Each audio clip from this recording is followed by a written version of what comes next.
ఎంతో కష్టం అవుతుంది ఈ రోడ్లలో అని వాపోతున్నారు అంటే మరి ప్రభుత్వాలు ఉన్నట్టా లేకపోతే లేనట్టా లేకపోతే చచ్చిపోయినట్టా?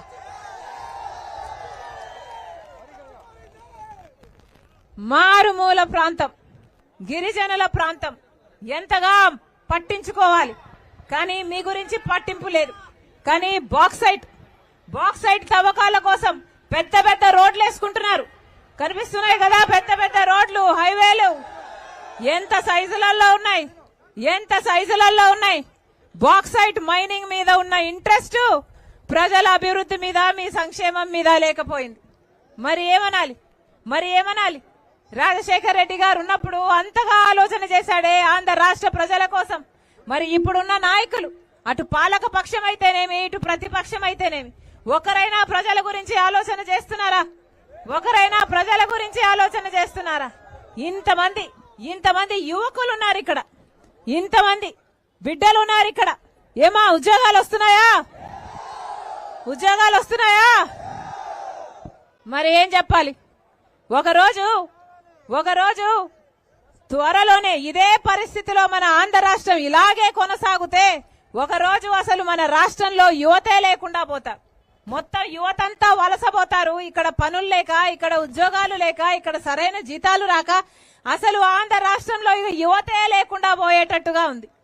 అంత ఘోరంగా, అంత దీనంగా ఉంది మన పరిస్థితి.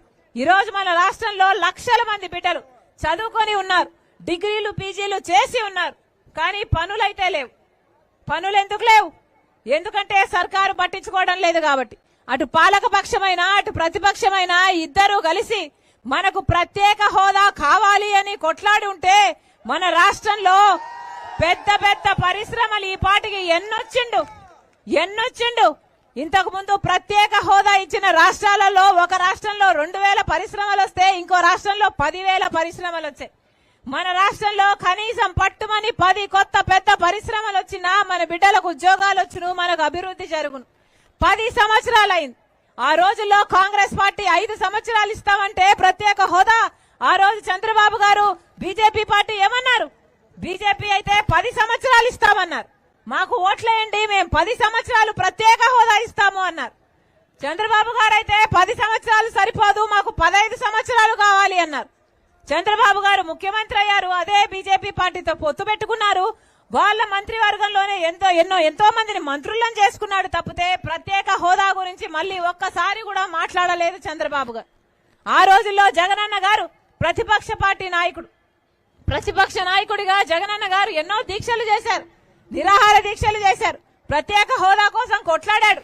ఆ రోజుల్లో మూకుమ్మడిగా రాజీనామాలు చేద్దాము, ప్రత్యేక హోదా ఎందుకు రాదో చూద్దాము అన్నాడు కదా జగనన్న గారు. మరి ముఖ్యమంత్రి అయ్యాక మరి జగనన్న గారైనా ఒక్క నిజమైన ఉద్యమం ఎందుకు చేయలేదు ప్రత్యేక హోదా కోసం?